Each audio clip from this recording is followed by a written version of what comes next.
Social disorganization. Social disorganization refers to the breakdown or disruption of social structure, institutions and relationship with in a society. Social disorganisation का मतलब होता है जब समाज में लोग आपस में एक दूसरे से बात करना बंद करते हैं, लोगों के रिलेशन खराब होते हैं, इंस्टीट्यूशंस के रिलेशन खराब होते हैं और सोसाइटी का जो संरचना है वो बिगड़ जाती है, तो उस कंडीशन को हम लोग बोलते हैं सोशल डिसऑर्गेनाइजेशन। इसका डेफिनेशन देखते हैं। Break down of social order. Social disorganization occurs when social norms, values and institution fall to regular behaviour. जब हम हमारे समाज के अंदर में रह करके समाज के जो मापदंड है, समाज की जो वैल्यू है, मूल्य है, समाज में रह करके जो व्यवहार है लोगों के साथ वो बिगाड़ लेते हैं और इंस्टीट्यूट में रहने के लिए हम लोग काबिल नहीं रहते हैं, मतलब एक सामाजिक संस्था में रहने के लायक हम नहीं होते हैं, तो ऐसी कंडीशन को, ऐसी अवस्था को हम लोग बोलते हैं सोशल डिसऑर्गेनाइजेशन। सेकंड जो इसकी डेफिनेशन है वो है social disorganization can lead to disrupted social relationship, conflict and instability.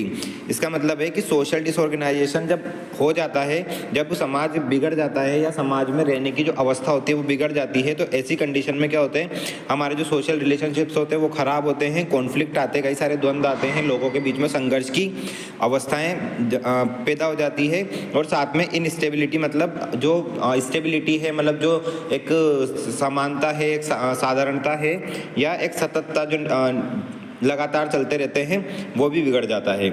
इसके बाद देखते हैं कॉजेज ऑफ सोशल डिसऑर्गेनाइजेशन, कि इसके क्या क्या कारण होता है।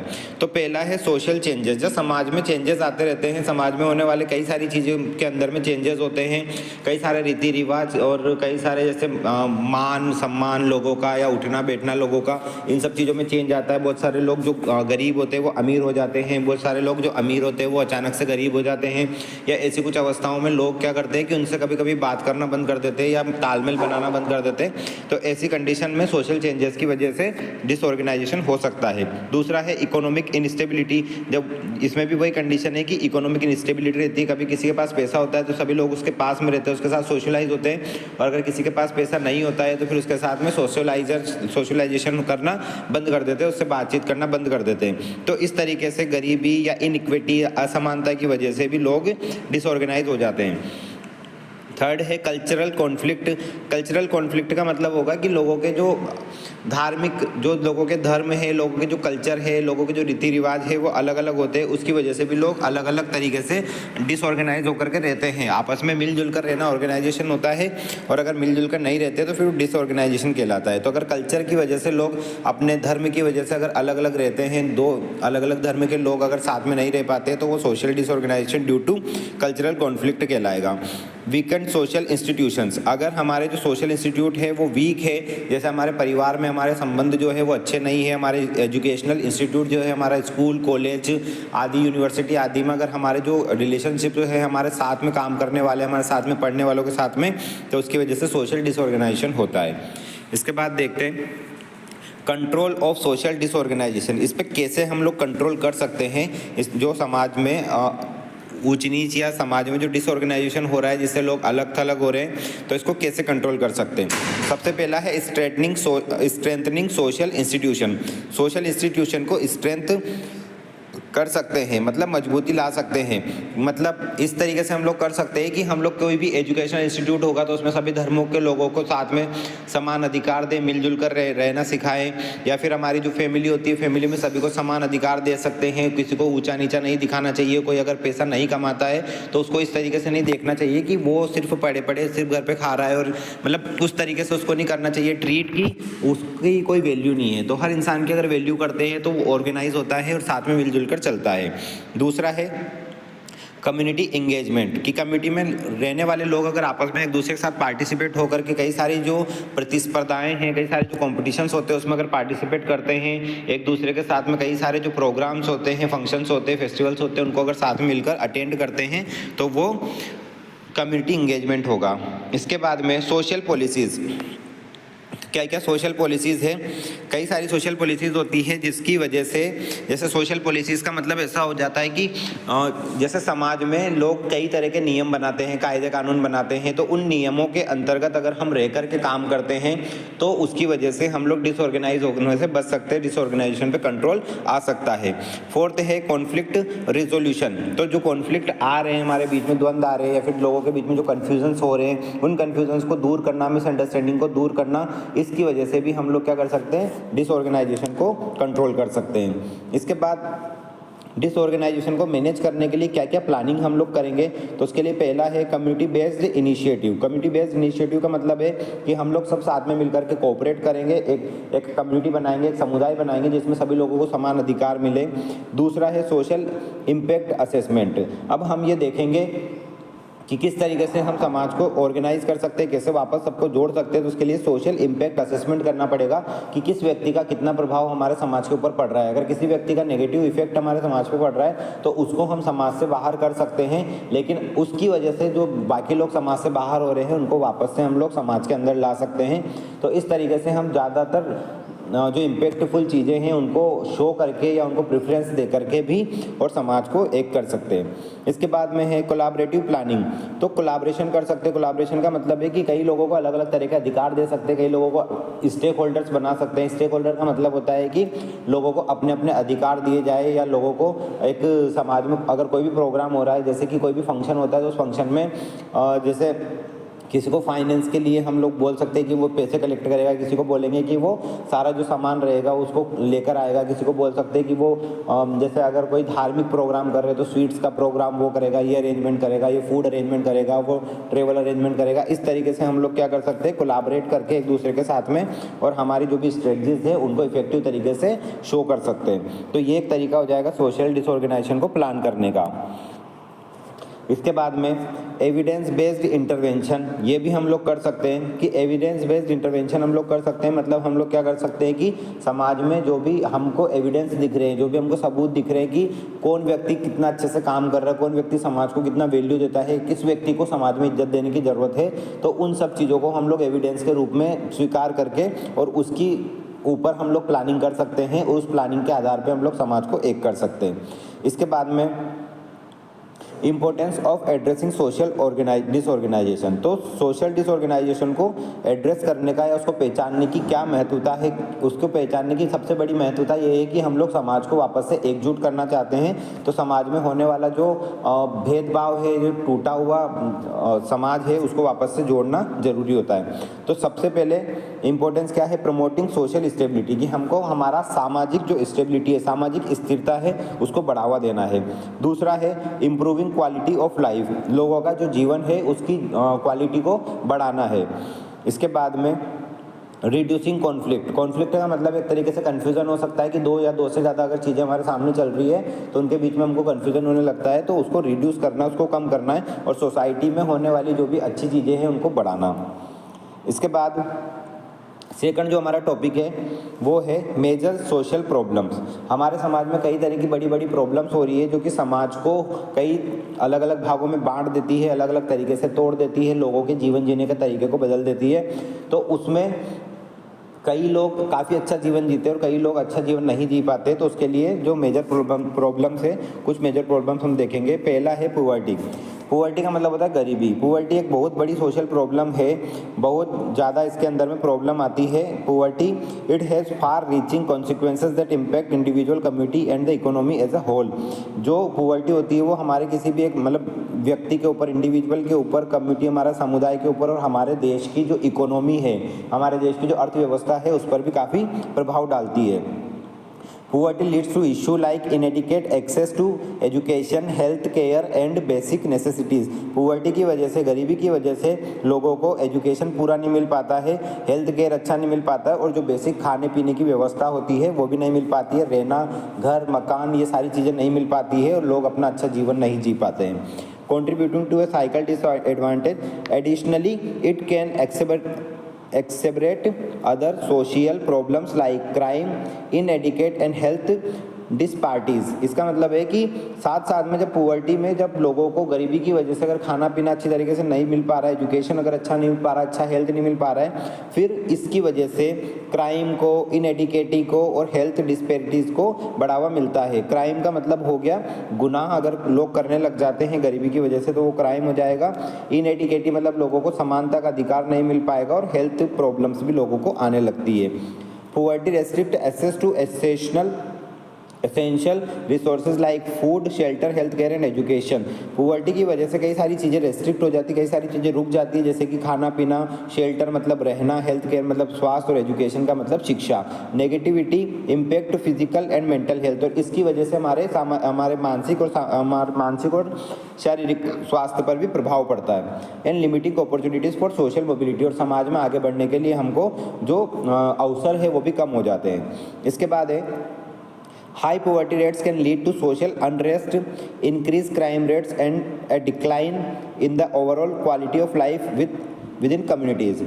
ज़्यादा पॉवर्टी की वजह से, ज़्यादा गरीबी की वजह से सोशल अनरेस्ट हो जाता है, लोग सामान्य तरीके से, इजी तरीके से अपने समाज में रह नहीं पाते, सोशल लाइफ को जी नहीं पाते हैं, क्राइम रेट बढ़ जाता है और लोगों का जो जीवन जीने का तरीका है वो भी कम हो जाता है, या क्वालिटी ऑफ लाइफ जो है वो सही नहीं रह पाता है। पॉवर्टी की वजह से इकोनॉमिक ग्रोथ जो है वो कम हो जाती है, लेबर जो है वो बढ़ जाते हैं, लेबर की मात्रा बढ़ जाती है, मजदूर काफ़ी ज़्यादा पैदा होते जा रहे हैं। इसकी वजह से क्या हो रहा है कि हमारी जो जनरेशन है, आने वाली जनरेशन से, उनको इस चीज़ों के नुकसान झेलने पड़ रहे हैं।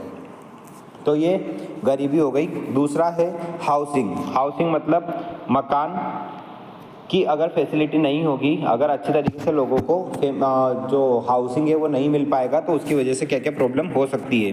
Housing is fundamental human need. जो हाउसिंग है वो घर हर व्यक्ति का एक फंडामेंटल नीड होता है, एक मौलिक अधिकार होता है, एक मौलिक आवश्यकता होती है। तो घर तो होना ही चाहिए सबके पास, but essential for physical and mental wellbeing, हमारे मानसिक और शारीरिक स्वास्थ्य का अच्छे के लिए हमारा एक मकान होना जरूरी है। बहुत से लोग रेंट के मकान में रहते हैं, रेंट के मकान में रहने की वजह से उनके ऊपर हमेशा प्रेशर बना होता है कि उनको रेंट भरना है हर महीने, या जैसे भी उनका टाइम होता है उसके अकॉर्डिंग उनको रेंट भरना होता है। तो उनके ऊपर एक मेंटली प्रेशर होता है, जिसकी वजह से वो फिजिकली भी डिस्टर्ब रहते हैं और अपने स्वास्थ्य पे ध्यान नहीं दे पाते। However for many individuals and families housing has become a significant social problem. कई लोगों के लिए, कई परिवारों के लिए हाउसिंग एक सोशल प्रॉब्लम बन गई है, affecting there quality of life, health and economic stability, जिसकी वजह से उनका क्वालिटी ऑफ लाइफ, उनका हेल्थ और इकोनॉमिक स्टेटस जो है, उनकी अर्थव्यवस्था जो है वो सभी डिस्टर्ब हो रहे हैं। The lack of affordable and decent housing is a pressing issue worldwide। जो lack of affordable and decent housing है, मतलब लोग अफोर्ड नहीं कर पाते एक अच्छा मकान, लोगों के पास कच्चे मकान होते हैं, उसकी वजह से वर्ल्ड वाइड मतलब पूरे संसार में ये बड़ी समस्या बनी हुई है। Many people struggle to find housing that is safe, secure and affordable, leading to housing insecurity. कई लोगों को घर में रह करके या अपने जो कच्चे घर है उसमें रह करके सेफ, सिक्योर, अफोर्डेबल फील नहीं हो पाता है इनसिक्योरिटी की वजह से, और स्ट्रगल करना पड़ता है। होमलेस हो जाते हैं लोग, और रिलेटेड इसकी वजह से सोशल प्रॉब्लम्स भी बढ़ जाती है, कई सारी सोशल प्रॉब्लम्स हो जाती है इसकी वजह से। The consequences of inadequate housing are far reaching, impacting not only individual but also communities and society as a whole. और जो लोगों को, और इसका कॉन्सिक्वेंसेस क्या है, इसकी वजह से प्रॉब्लम्स क्या हो रही है कि सिर्फ एक व्यक्ति या उसका परिवार हाउसिंग की वजह से प्रॉब्लम में नहीं आ रहा है, बल्कि पूरा समाज को उस चीज़ को झेलना पड़ सकता है, पूरी कम्युनिटी में, पूरी सोसाइटी में प्रॉब्लम्स होगी, उसकी वजह से पूरी समाज के ऊपर इम्पैक्ट पड़ेगा। Several factors contributing to housing problem, बहुत सारे ऐसे फैक्टर्स होते हैं जो हाउसिंग प्रॉब्लम को बढ़ावा देते हैं या प्रभावित करते हैं, जैसे इंक्लूडिंग इकोनॉमिक इनइक्वलिटी। अगर इकोनॉमिक इनइक्वलिटी होगी, अर्थव्यवस्था जो है, लोगों की आर्थिक स्थिति जो है वो अगर बराबर नहीं होगी, तो उसकी वजह से भी हाउसिंग में इश्यूज आ सकते हैं। इसके अलावा पुअर्टी इसकी वजह से आ सकती है, गरीबी आ जाएगी, lake of affordable housing option, और अगर घर नहीं होगा तो उसकी वजह से लोगों को हाउसिंग ऑप्शन भी नहीं मिल पाएंगे। Government policies such as zoning regulations and funding allocations can also impact housing affordability and availability. सरकार के द्वारा कई नियम चलाए जा रहे, कई पॉलिसी कई सरकार के द्वारा निकाली गई है जिसमें लोगों को मकान की व्यवस्था कराई जा रही है। Additionally, social factors such as discrimination and limited access to resources can exacerbate housing problem। और इसकी वजह से भेदभाव जो है वो बढ़ता जा रहा है। डिस्क्रिमिनेशन मतलब भेदभाव जो ये बढ़ता जा रहा है, और लोगों के जो सोशल लाइफ है उसको भी अफेक्ट हो रहा है। इसके बाद देखते हैं food supplies as a social problem. कई लोगों को खाना नहीं मिल पाता है या प्रॉपर तरीके से फूड सप्लाई नहीं हो पाता है। कई जगह ऐसी होती है जहाँ पर खाना नहीं पहुँच पाता है, या कई जगह पर खाना अवेलेबल नहीं होता है या लोगों को नहीं मिलता है, तो उसको बोलते हैं फूड प्रॉब्लम। फूड प्रॉब्लम एक सोशल प्रॉब्लम बन गई है फूड सप्लाई का। तो इसमें क्या है, access to sufficient nutritional food is a fundamental human need. एक मानव की आवश्यकता होती है, बेसिक आवश्यकता होती है इंसान की कि उसको प्रॉपर खाना, न्यूट्रिशनल फूड मिले। Essential for physical and mental wellbeing, ताकि उसकी जो शारीरिक और मानसिक जो स्वास्थ्य है वो बना रहे। However for many individuals and communities food supplies have become a significant social problem affecting their health, economic stability and overall quality of life. और अच्छा खाना खाने की वजह से लोगों का, उनके समाज का और जो सामाजिक समस्याएं हैं वो भी ख़त्म होगी, लोगों का और समाज का भला होगा और उनको अच्छी तरीके से फूड मिलेगा तो लोग अच्छी तरीके से स्वस्थ जीवन जी पाएंगे, उनका जो स्वास्थ्य है वो भी नहीं बिगड़ेगा और उनकी जो इकोनॉमिक स्टेबिलिटी है, मतलब आर्थिक जो स्थिति है वो भी सुधरेगी और वो अपना जीवन जो है अच्छी तरीके से जी पाएंगे। The scope of the problem कहाँ पर आ रही है फूड में? The issue of food supplies as a social problem is multifaceted. Many people around the world struggle to access food due to poverty. Food supply समाज में एक बहुत बड़ा प्रॉब्लम बनकर आ रहा है, मल्टीफेसेटेड प्रॉब्लम बन रहा है, मतलब कई सारी समस्याओं की जड़ बन रहा है फूड प्रॉब्लम। इसकी वजह से वर्ल्ड में कई सारे लोग स्ट्रगल कर रहे हैं, अच्छा फूड नहीं मिल पाता, अच्छा न्यूट्रिशन नहीं मिल पाता, जिसकी वजह से लोग प्रॉब्लम में पड़ते हैं और इन सब चीज़ों का कारण एक गरीबी भी हो सकता है।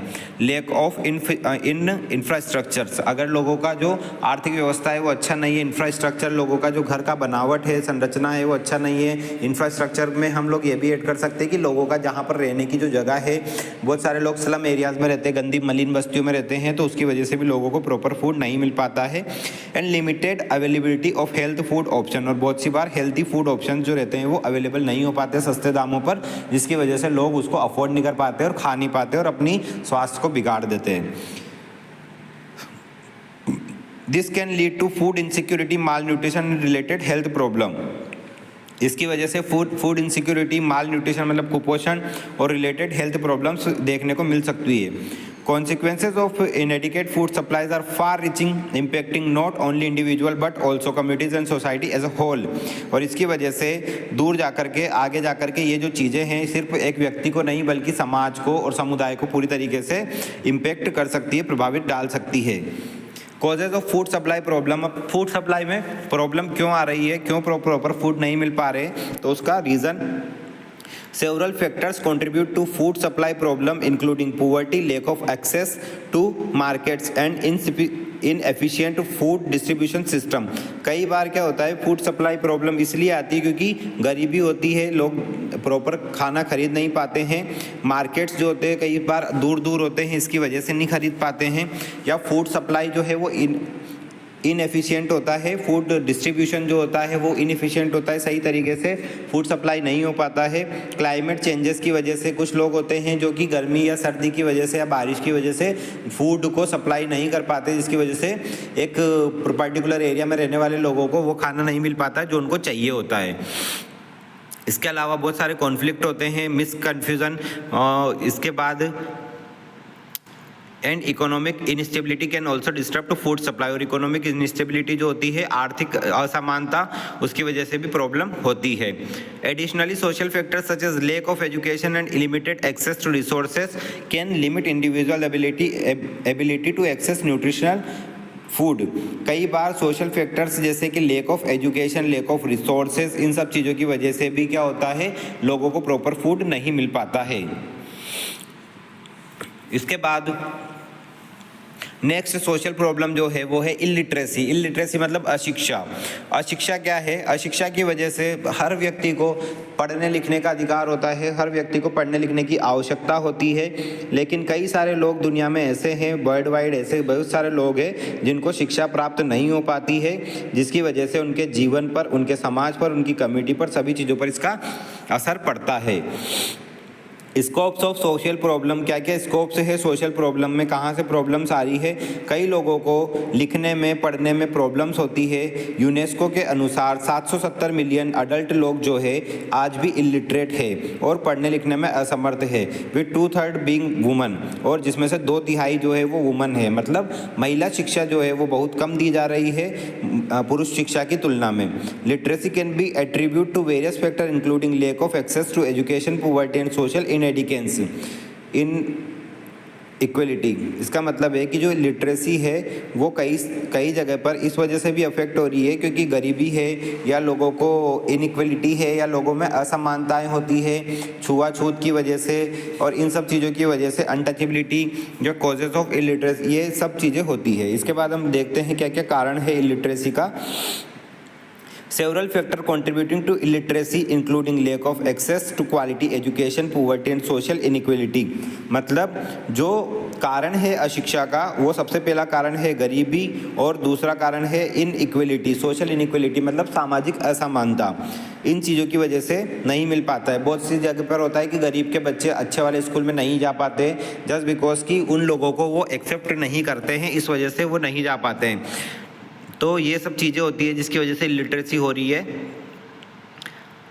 In many cases illiterate individual may not have had at the opportunity to attend school और may have dropped out due to various reasons. कई बार लोग अच्छे स्कूल्स में, अच्छे कॉलेजेस में एडमिशन नहीं ले पाते हैं या कई बार उनको ड्रॉप आउट करना पड़ता है, छोड़ना पड़ता है कई सारे कारणों की वजह से। कभी उनको आर्थिक प्रॉब्लम हो सकती है, कभी कोई पारिवारिक समस्या या अन्य कोई समस्या, किसी भी तरह का अलग अलग विभिन्न समस्या उनको हो सकती, कई कारण हो सकते हैं जिनकी वजह से शिक्षा से दूर होना पड़ता है। एडिशनली illiteracy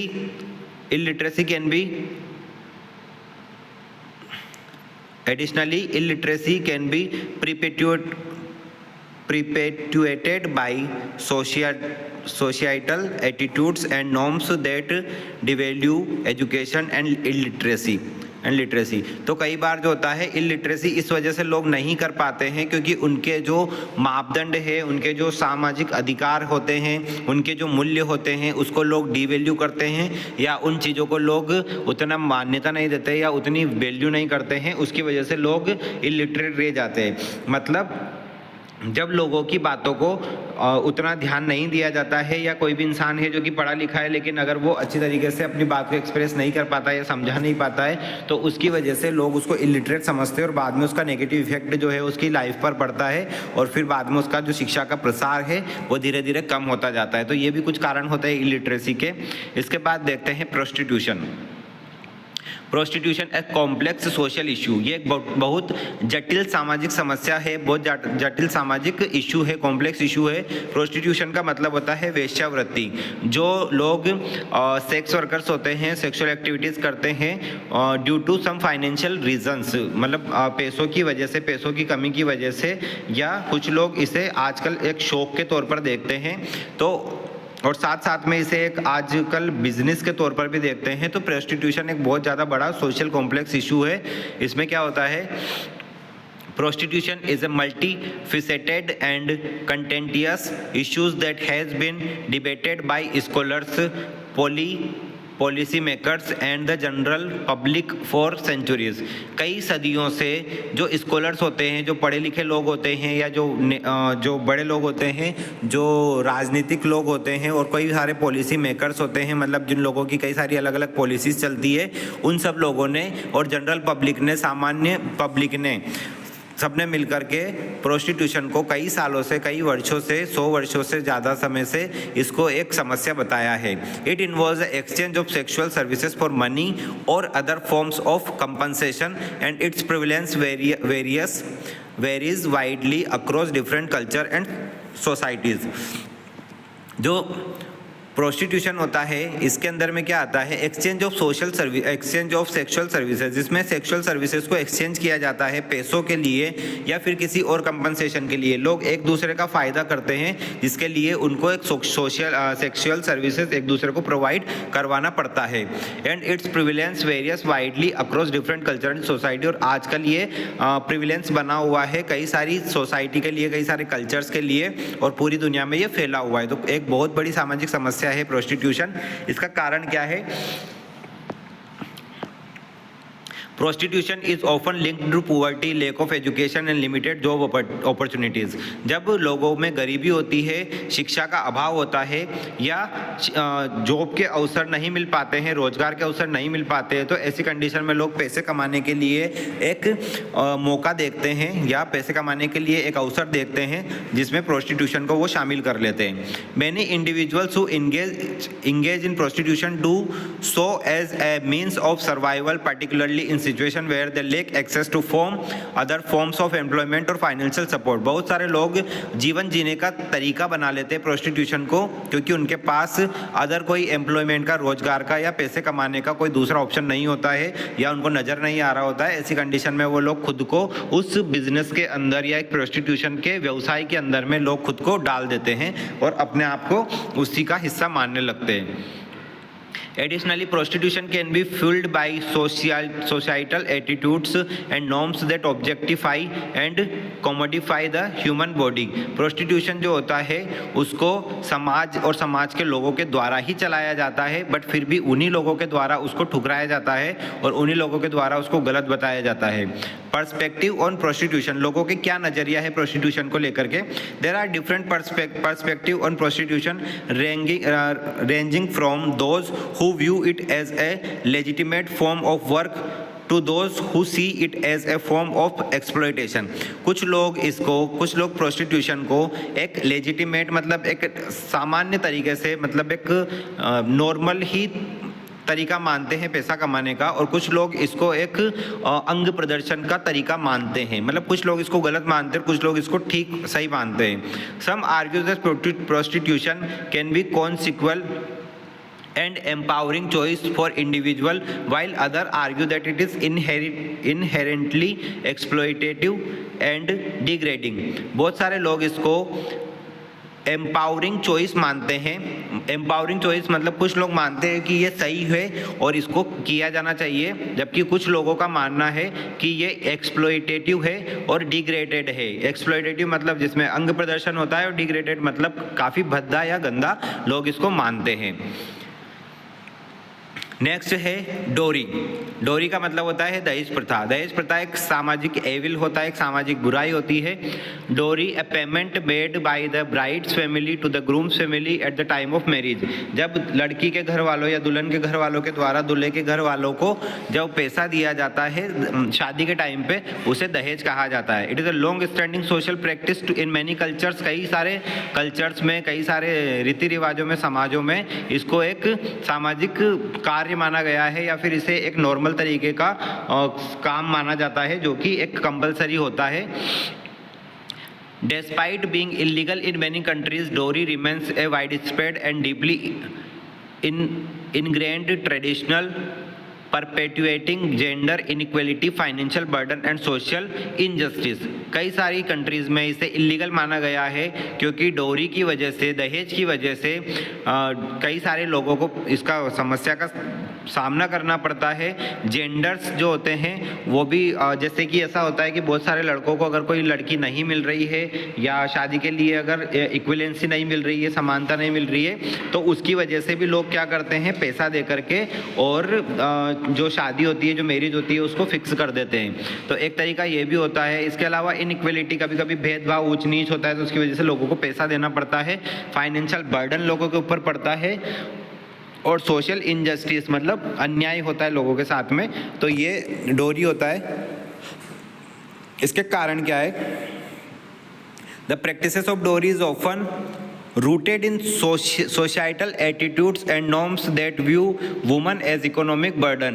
कई सारे लोग एक औरत को या एक महिला को इकोनॉमिक बर्डन के रूप में देखते हैं, एक आर्थिक समस्या के रूप में देखते हैं कि अगर कोई लड़की घर में पैदा होती है तो उसको शादी करने के लिए दहेज देना पड़ेगा, और जिसके लिए काफ़ी पैसों की ज़रूरत पड़ती है। तो इसीलिए कई सारे लोग चाहते हैं कि उनको लड़की की जगह जब भी अगर कोई संतान हो तो वो लड़का हो, क्योंकि उसकी वजह से उनको क्या होगा कि पैसे जाने की जगह पैसा उनको घर में आएगा।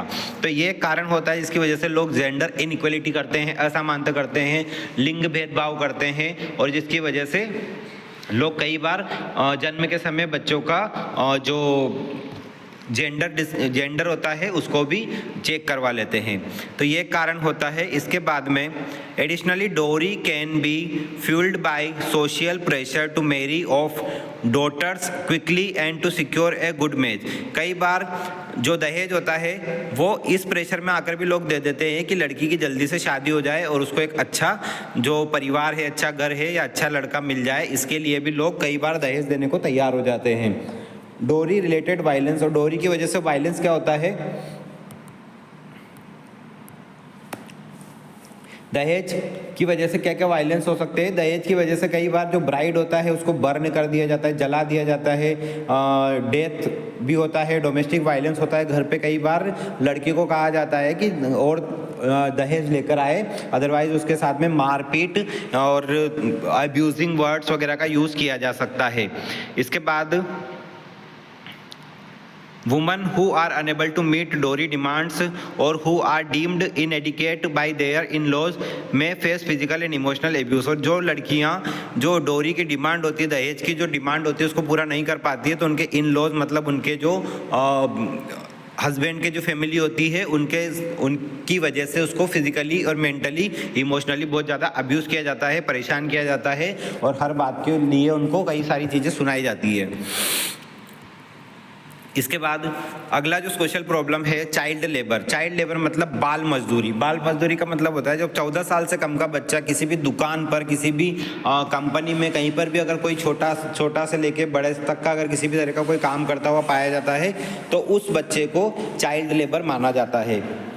Child labor is a widespread and complex problem that affects millions of children worldwide। जिसकी वजह से बच्चों के ऊपर काफ़ी प्रभाव पड़ रहा है। बच्चे अच्छा एजुकेशन नहीं ले पाते हैं, बचपन से ही वो काम लग जाते हैं। इसके कई सारे कारण हो सकते हैं जैसे गरीबी, अशिक्षा, बेरोजगारी या माता पिता का आपसी तनाव या एक दूसरे के साथ बातचीत ना करना, या उन लोगों का साथ में अच्छी तरीके से अगर नहीं कमा पाते हैं और पैसा नहीं कमा पाते जिसकी वजह से उन लोगों के घर में पैसों की कमी होती है और फिर बच्चों को काम करवाना पड़ता है।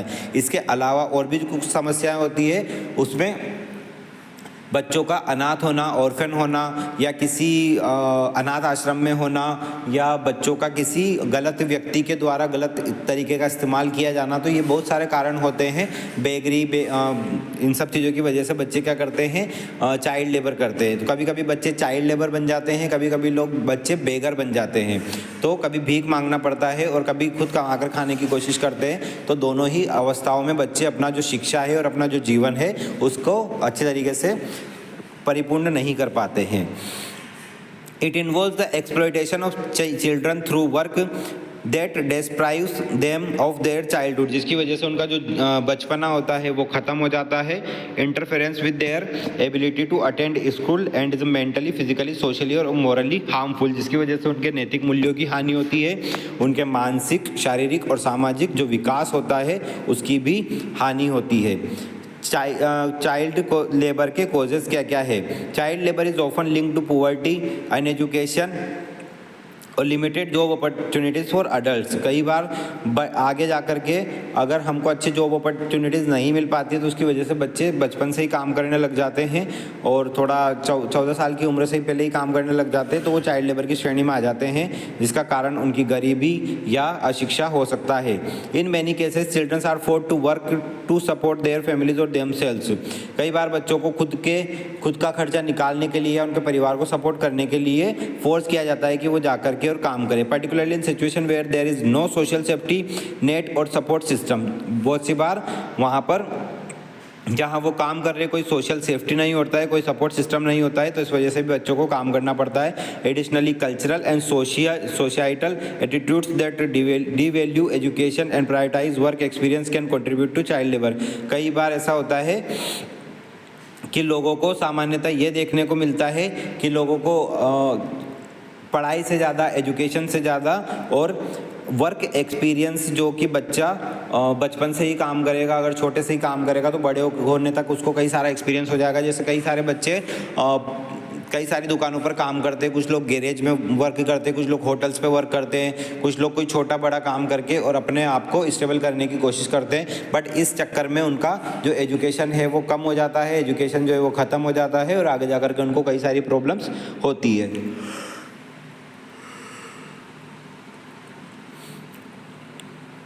इसके बाद है फॉर्म्स ऑफ चाइल्ड लेबर।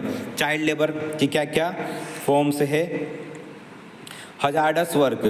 सबसे पहला किन किन तरीकों से चाइल्ड लेबर जो है वो काम करते हैं? पहला है हजार्डस वर्क। हजार्डस वर्क का मतलब होता है खतरे वाले काम। दूसरा है फोर्स्ड लेबर। फोर्स्ड लेबर का मतलब जिसमें कि लोगों को ट्रैफिकिंग किया जाता है। ट्रैफिकिंग का मतलब होता है कि बच्चों को गुमराह करके ले जाया जाता है और फिर वहाँ पर ले जा करके उनको और बाल मजदूरी कराई जाती है या अन्य को ऐसा काम कराया जाता है जो कि उनके लिए सही नहीं है। तीसरा है बॉन्डेड लेबर। बॉन्डेड लेबर मतलब लोगों को लोन दे करके और काफ़ी ज़्यादा लोन दे करके या काफ़ी ज़्यादा पैसे उधार दे करके और उनको बांध दिया जाता है, जिसकी वजह से ना तो वो ब्याज चुका पाते हैं ना वो मूल पैसे चुका पाते हैं और इसकी वजह से जो पैसे वो रिटर्न नहीं कर पाते तो उस पैसे के बदले उनको काम करना पड़ता है। तो इस तरीके से उनका बॉन्ड बन जाता है। तो इस तरीके से चाइल्ड लेबर कई तरीके से हमारे सामने आ सकते हैं। इसके बाद है चाइल्ड अब्यूज़। चाइल्ड अब्यूज़ एक डिवास्टेटिंग रियलिटी है, एक बहुत भयानक वास्तविकता है। चाइल्ड अब्यूज़ मतलब बच्चों के साथ मारपीट, बच्चों के साथ गाली करना, गाली गलौज करना और बच्चों को कई तरीकों की शारीरिक, मानसिक और सामाजिक प्रताड़नाएं देना या परेशान करना चाइल्ड अब्यूज़ के अंदर में आता है। Child abuse is a pervasive and complex issue that affect million of children world wide. Child abuse की वजह से कई सारे बच्चों को वर्ल्ड वाइड पूरी दुनिया में ऐसी समस्याओं का सामना करना पड़ रहा है जो उनके जीवन में उनको नहीं करना चाहिए। It encompasses physical, emotional and sexual abuse. इसकी वजह से बच्चों को फिजिकल, इमोशनल और सेक्सुअल अब्यूज़ का सामना करना पड़ता है, एज वेल एज नेग्लेक्ट, और उनको लोगों के द्वारा नेग्लेक्ट किया जाता है, इग्नोर किया जाता है, and can have severe and long lasting consequences for child's physical, emotional and psychological wellbeing. और इसकी वजह से जो बच्चों का फिजिकल, इमोशनल और साइकोलॉजिकल जो वेलबींग है, उनका जो स्वास्थ्य है, उसके ऊपर भी कई लंबे समय के लिए प्रभाव पड़ जाता है। कई बार बच्चों को छोटी सी उम्र में डांट दिया जाता है या मारा जाता है लगातार, तो उसके बाद में आगे जाकर के वो क्रिमिनल बन सकता है या वो बदला लेने की भावना अगर उसके अंदर में होती है तो उसकी वजह से वो क्राइम कर सकता है, मर्डर कर सकता है। तो आगे जाकर के बच्चों की फिजिकल, मेंटल जो एबिलिटी होती है उसके ऊपर काफ़ी तरह का इफेक्ट डालता है। चाइल्ड अब्यूज़ की फॉर्म्स क्या क्या है, किन किन तरीकों से चाइल्ड अब्यूज़ हो सकता है? तो पहला है फिजिकल अब्यूज़। बच्चों को मारा पीटा जा सकता है, बच्चों को पूरी तरीके से ऐसे हाथ पकड़ के पूरा हिला सकते हैं, ठीक है। इसके अलावा बच्चों को बर्निंग कर सकते हैं, जला सकते हैं, और इसके अलावा छत से लटका देना और बच्चों को मारना, पीटना, थप्पड़ लगाना, ये जो सारी चीज़ें होती है ये सब चीज़ें फिजिकल एब्यूज़ में आता है। इमोशनल एब्यूज़, बच्चों को ट्रॉमा दिया जाता है। इसके अलावा बच्चों को कई सारी ऐसी चीज़ें होती है जो कि उनको बार बार बताई जाती है, जिनकी वजह से वो परेशान होते हैं। कई सारी जो पास्ट एक्सपीरियंस है उनको शेयर करके बच्चों के साथ में उनको परेशान किया जाता है। इसके अलावा उनको कई चीज़ों में रिजेक्ट किया जाता है और आइसोलेट किया जाता है, कई चीज़ों में उनको अलग कर दिया जाता है। जैसे अगर कहीं पे फैमिली फंक्शन में जा रहे हैं तो उस एक बच्चे को नहीं लेकर के जाते, बाकी पूरी फैमिली जाते हैं और कई सारी बार उसको आइसोलेट कर देते हैं। अगर कोई फैमिली में कोई डिस्कशन हो रहा है तो उस बच्चे को एक अलग भेज देते हैं कि तुम्हारा यहाँ पर काम नहीं है, ऐसे करके उसको आइसोलेट कर देते हैं, जिसकी वजह से बच्चों के मानसिक स्तर पर काफ़ी प्रभाव पड़ता है। थर्ड है सेक्सुअल अब्यूज़। कई बार बच्चों को सेक्सुअली अब्यूज़ किया जाता है। सेक्सुअली अब्यूज़ के अंदर ऐसा होता है कि कई बार अगर मल्टीपल मैरिजेस होता है या फिर स्टेप मदर, स्टेप सिस्टर अगर होते हैं तो उनके साथ में सेक्सुअल अब्यूज़ होता है। कई बार कुछ अदर कम्युनिटीज़ की वजह से भी सेक्सुअल अब्यूज़ हो सकता है, जिसकी वजह से उनको मोलेस्ट होना पड़ता है और बच्चों को परेशानी हो सकती है और अब्यूज़ का सामना करना पड़ता है। नेक्स्ट है नेगलेक्ट, कि बच्चों को नेगलेक्ट कर दिया जाता है खाना पीने से, या बच्चों को कोई को कपड़े नहीं दिलाए जाते, या किसी की अगर आंखों में अगर कोई प्रॉब्लम हो रही है तो उसका आई चेकअप नहीं करवाया जाता है, किसी को अगर कोई कट लग जाता है या कोई चोट लग जाती है तो उसका इलाज नहीं करवाया जाता है। इस तरीके से बच्चों को नेग्लेसेंस भी किया जा सकता है। इसके बाद एक क्या क्या कारण होते हैं चाइल्ड अब्यूज़ का? तो पहला है फैमिली डायनेमिक्स। अगर जो परिवार है वो अच्छे तरीके से नहीं बना है, पेरेंटल स्ट्रेस है, माता पिता के बीच में तनाव होते हैं, रिलेशनशिप्स खराब होते हैं, तो इन सब चीज़ों की वजह से चाइल्ड अब्यूज़ होने के चांसेस बनते हैं। दूसरा है सोसाइटल फैक्टर। सोसाइटल फैक्टर में मतलब सोसाइटी में वायलेंस ज़्यादा हो रहा है, नेगलेक्ट कर दिया जाता है, एक्सप्लॉयटेशन अगर हो रहा है बच्चों का,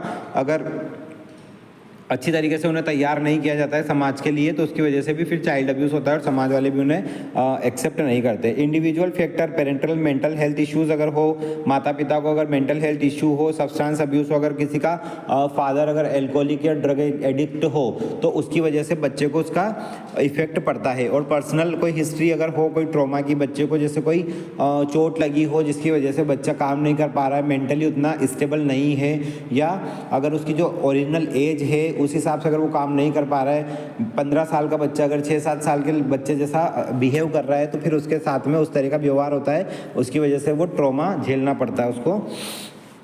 इसका प्रिवेंशन कैसे कर सकते हैं? सबसे पहली चीज़ है एजुकेशन एंड अवेयरनेस। लोगों को एजुकेट करना और अवेयर करना, लोगों को जागरूक करना, शिक्षित करना, जिसकी वजह से वो अपने बच्चों के साथ में मारपीट ना करे, लोग अपने बच्चों को समझे और साथ साथ में क्या है समाज में उनको रहने का अधिकार जो है वो पूरी तरीके से दिया जाए। इसके बाद है सपोर्ट सर्विसेज। सरकार के द्वारा सपोर्ट सर्विसेज दी जा सकती है, काउंसलिंग दी जा सकती है, कई तरह की थेरेपी दी जा सकती है, जिसकी वजह से फैमिली को काफ़ी सपोर्ट मिलेगा और बच्चों का जो एब्यूजिंग है वो भी कम होगा। थर्ड है रिपोर्टिंग एंड इन्वेस्टिगेशन। या तो हम इसके लिए रिपोर्ट कर सकते हैं, इन्वेस्टिगेट कर सकते हैं, गवर्नमेंट को हम इन्फॉर्म कर सकते हैं, जिसकी वजह से जो बच्चों का जो आने वाला भविष्य है वो सुदृढ़ हो सके और मजबूत हो सके। इसके बाद है substance abuse a complex issue. Substance abuse का मतलब होता है मादक पदार्थों का सेवन, ये भी काफ़ी एक जटिल समस्या है। Substance abuse is wide spread problem that affect individual, family and communities world wide. Substance abuse जो होता है किसी व्यक्ति को, परिवार को और पूरे समुदाय को, समाज को कई सारी तरीक़ों से और इफेक्ट करता है, प्रभावित करता है। It involves the misuse of substances such as drugs और alcohol leading to negative consequences on physical and mental health. और सब्सटेंस एब्यूज़ करने की वजह से, जैसे ड्रग्स या एल्कोहल, इन चीज़ों का यूज़ करने की वजह से लोगों के मानसिक और शारीरिक स्वास्थ्य पर काफ़ी बुरा असर पड़ता है। उसके रिलेशनशिप्स खराब हो सकते हैं और उसकी पूरा जो स्वास्थ्य है वो खराब होगा। इसके क्या क्या कारण है? तो पहला है बायोलॉजिकल कारण, जेनेटिक प्रेडिस्पोजिशन। जेनेटिक प्रेडिस्पोजिशन का मतलब होगा कि अगर किसी को बचपन से ही अगर उस तरह का एनवायरनमेंट अगर उसको दिया जाए, या फिर कोई बच्चा ऐसा है कि जिसको अगर ठीक करने के लिए कुछ ऐसा ड्रग दिया जाए जिसकी वजह से उसकी बॉडी उस चीज़ के लिए अडाप्टेबल हो जाए, उस चीज़ को एक्सेप्ट करने लगे, फिर वो जाकर के उसकी आदत बन जाती है। Brain chemistry, mental health. किसी की मेंटल हेल्थ ऐसी होती है कि उसको ड्रग्स या अल्कोहल की ज़रूरत होती है कई सारी चीज़ों को भुलाने के लिए, कई सारे जो सैडनेस होती है, जो लोनलीनेस मोमेंट्स होते हैं, उनको अवे करने के लिए, उनको अवॉइड करने के लिए लोगों को और सब्सटेंस की ज़रूरत पड़ती है।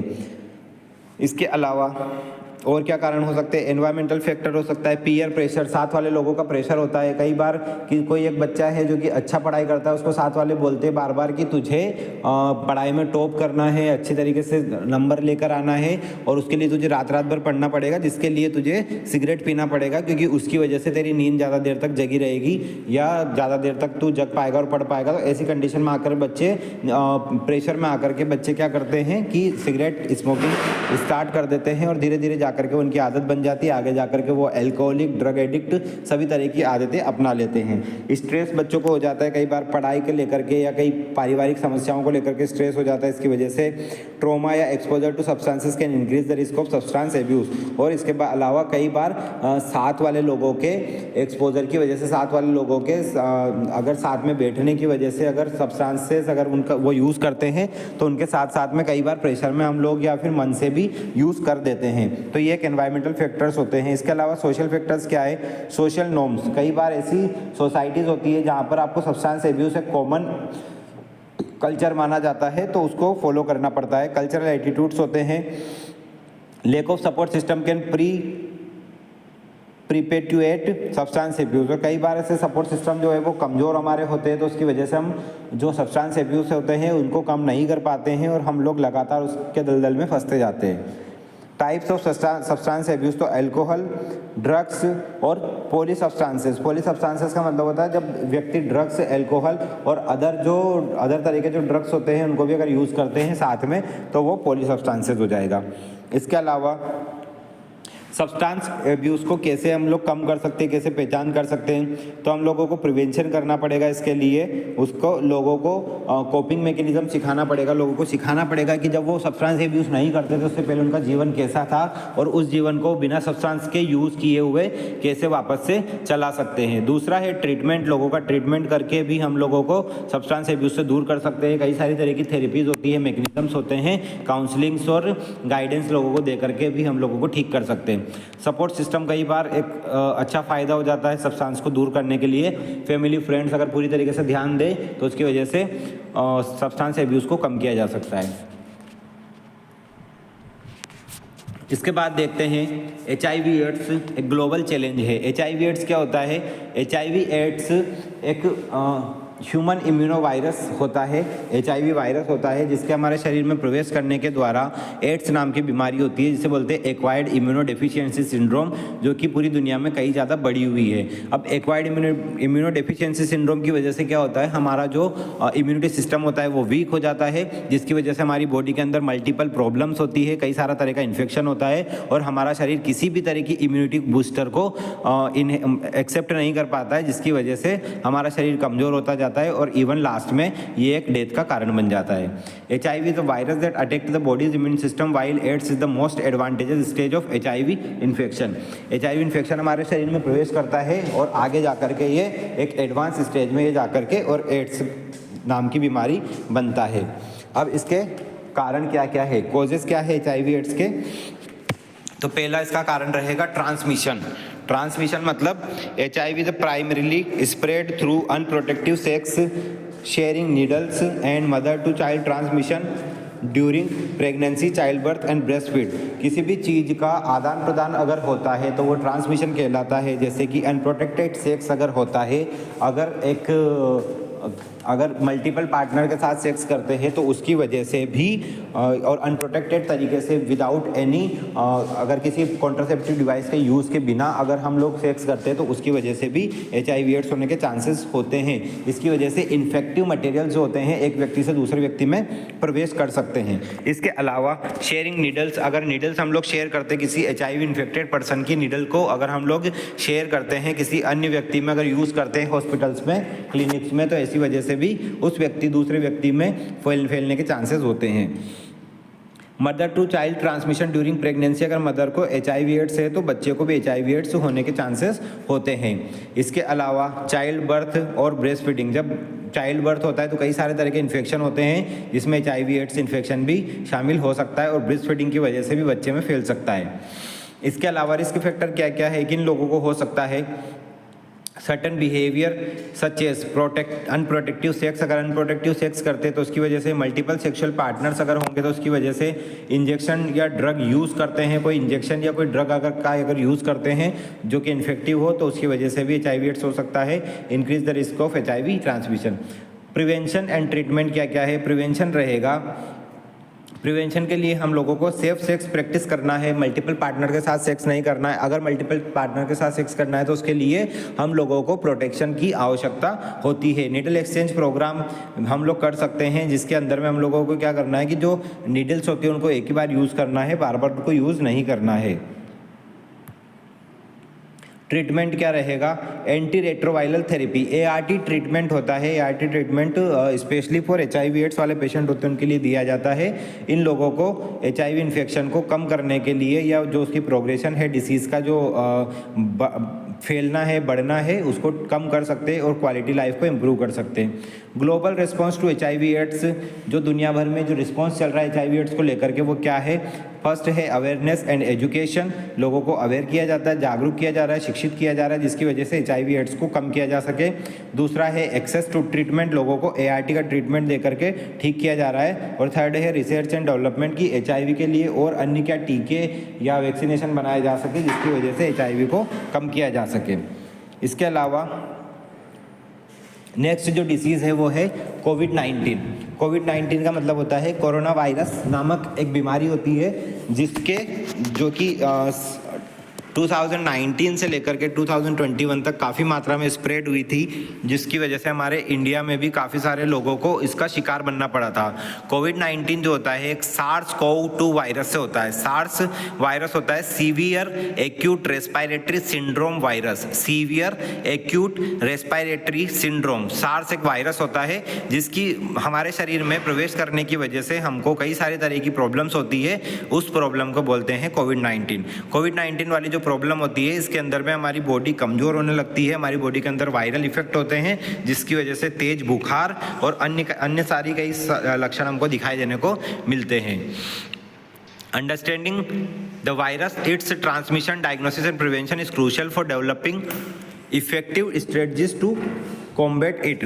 इससे पार पाने के लिए या इसका समाधान करने के लिए हमको इसके ट्रांसमिशन का रास्ता कि कहाँ से ये फैल रहा है, इसका डायग्नोसिस हमको पता करना पड़ेगा, प्रिवेंशन के तरीके हमको ढूंढने पड़ेंगे, जिसकी वजह से हम इसको पार पाने के लिए, इसको ठीक करने के लिए जो तकनीकें हैं वो खोज पाएँ। की एस्पेक्ट ऑफ कोविड-19 के क्या क्या एस्पेक्ट है। पहला है वायरस स्ट्रक्चर। जो वायरस है वो किसी व्यक्ति के शरीर में कितना मात्रा में गया है, उसका जो जाने का जो तरीका है वो कैसा है, उसके ऊपर भी काफ़ी निर्भर करता है। दूसरा है ट्रांसमिशन। तो ट्रांसमिशन का तरीका क्या है, किस तरीके से गया है, हमारी बॉडी के अंदर वायरस गया है, हमारी स्किन सरफेस के ऊपर है, हमारे नोज के थ्रू इनहेल होकर के गया है, या फूड पार्टिकल्स के द्वारा हमारे माउथ द्वारा हम लोगों ने उसको इंजेस्ट किया है, किस तरीके से वो हमारी बॉडी के अंदर गया है। थर्ड है सिम्टम्स। जो लक्षण हमको दिखते हैं सामान्यतः फीवर, कफ, फैटिग और शॉर्टनेस ऑफ ब्रीथ, ये कुछ लक्षण हैं जो हमको देखने को मिलते हैं कोविड-19 में। जब वो माइल्ड से सीवियर होता जाता है, जब कम से लेकर के ज़्यादा गंभीर होता जाता है, तब हमको सारे लक्षण देखने को मिलते हैं। इसके लिए हम लोग क्या क्या डायग्नोसिस कर सकते हैं। तो पहला है मोलिकुलर टेस्ट जिसमें हम हमारे शरीर की छोटी छोटी कोशिकाओं की जांच करेंगे ब्लड सैंपल लेकर के, या आरटीपीसीआर और SARS-CoV-2 को डिटेक्ट किया जाता है, जिसके लिए हमारे नोज से, माउथ से और हमारे ब्लड का सैंपल लिया जाता है। इसके बाद में दूसरा है सीरोलॉजिकल टेस्ट, जिसके अंदर में ब्लड सैंपल लिया जाता है। और थर्ड है एंटीजन टेस्ट जिसमें हमारी बॉडी का ब्लड टेस्ट चेक करके और ये पता किया जाता है कि बॉडी के अंदर जो वायरस है वो कितना बड़ा है, या वायरस का जो इफेक्ट है वो कितना ज़्यादा है, क्या हमारी बॉडी उसको झेलने के लिए एप्लीकेबल है या नहीं है। तो ये सारे टेस्ट हम लोग करते हैं डायग्नोस्टिक अप्रोच के लिए। इसके बाद में प्रिवेंशन क्या रहेगा, तो कोविड-19 से बचने के लिए हम लोग सिम्टोमेटिक ट्रीटमेंट करते हैं। जैसे कि अगर फीवर है तो फीवर के लिए पैरासीटामोल वगैरह का यूज़ करते हैं। इसके अलावा अगर हमारी बॉडी का शुगर लेवल बढ़ जाता है तो उसके लिए भी हम लोग ड्रग्स का यूज़ करते हैं। कई सारी तरह की दवाइयों का हम लोग जनरली यूज़ करते हैं as a second line treatment. लेकिन जो फर्स्ट लाइन ट्रीटमेंट रहेगा, जो सबसे इंपॉर्टेंट ट्रीटमेंट रहेगा, वो रहेगा कोविड वैक्सीन, जो कि कोरोना वायरस को ख़त्म करता है या कोरोना वायरस से बचाने का काम करता है।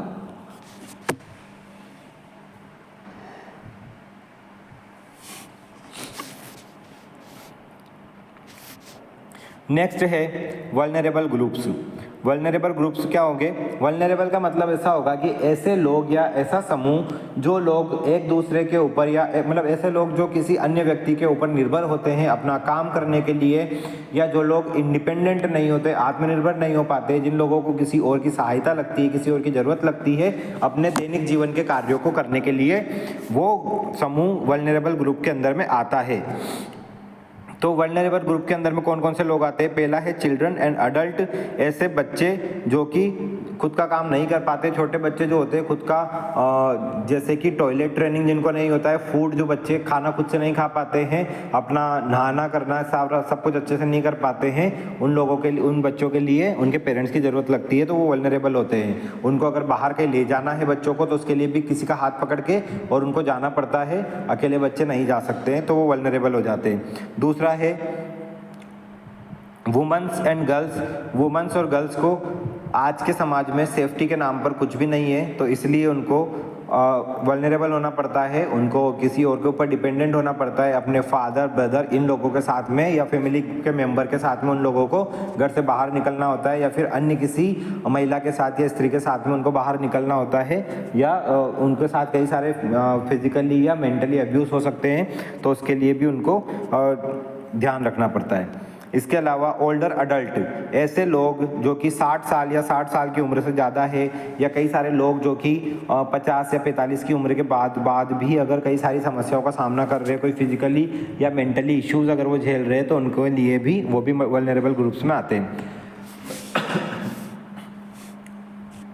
इसके बाद है पीपल विद डिसेबिलिटीज़, जो लोग डिसेबिलिटीज़ जिन लोगों को है, मतलब जिन लोगों को पढ़ाई लिखाई नहीं हो पाई है, जिन लोगों को अनएम्प्लॉयमेंट है, बेरोजगार लोग हैं, या जिन लोगों को समाज में ज़्यादा पार्टिसिपेट नहीं किया जाता है, उन लोगों को भी किसी और के ऊपर डिपेंड होने की ज़रूरत होती है। अपना खाना पीना खर्चा निकालने के लिए अन्य लोगों पर निर्भर होने पड़ते हैं। माइनॉरिटी ग्रुप्स का मतलब ऐसा होता है कि ऐसे लोग जो माइनर है, ऐसे लोग जो छोटे हैं, जो छोटे बच्चे होते हैं, जैसे कि 18 साल से कम उम्र वाले, खुद नहीं कमा पाते हैं लेकिन अपने पेरेंट्स को के ऊपर डिपेंड होते हैं। आगे जाकर के वो भी कमाएंगे, वो भी खाएंगे, लेकिन अभी तक उनको अपने पेरेंट्स के ऊपर ही डिपेंडेंट होना पड़ेगा।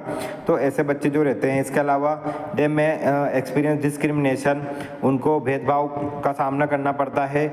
इसके अलावा रिफ्यूजीज़ एंड माइग्रेंट्स, रिफ्यूजीज़ और माइग्रेंट्स कौन होते हैं? रिफ्यूजी वो होते हैं जो लोग कहीं दूर से आकर के और किसी एक जगह पर छिप जाते हैं, अंडरग्राउंड हो जाते हैं, कोई क्राइम करके आए होते हैं, या फिर कहीं दूर से आए होते हैं लेकिन उनको कहीं पर शेल्टर या मकान नहीं मिलता है, तो ऐसे लोग रिफ्यूजीज़ होते हैं। और दूसरा होता है माइग्रेंट, जो कि एक जगह से दूसरी जगह पलायन करते हैं, तो उन लोगों को भी अन्य लोगों के ऊपर डिपेंड होना पड़ता है। जैसे कोई इंसान अगर कहीं बाहर से कहीं जॉब करने के लिए जाता है, तो उसको सबसे पहले कुछ लोगों की हेल्प लगती है, 1-2 लोगों की हेल्प लगती है अपने आप को सेटल करने के लिए, तो ये भी वल्नरेबल के अंदर में आता है। नेक्स्ट है लो इनकम कम्युनिटीज़, ऐसे लोग जिनका कमाई का जरिया है वो बहुत कम है, तो ऐसे लोगों को कई बार कर्जा लगातार लेते रहना पड़ता है, तो उनको बड़े लोगों के ऊपर डिपेंडेंट होकर रहना पड़ता है। तो ये सारे जो ग्रुप्स होते हैं वे वल्नरेबल ग्रुप्स होते हैं, जो अपने काम के लिए, अपना जीवन याचिका के लिए, अपना जीवन जीने के लिए किसी अन्य व्यक्ति के ऊपर डिपेंडेंट होते हैं। इसके बाद में है नेक्स्ट जो टॉपिक है fundamental rights of individual womens and children.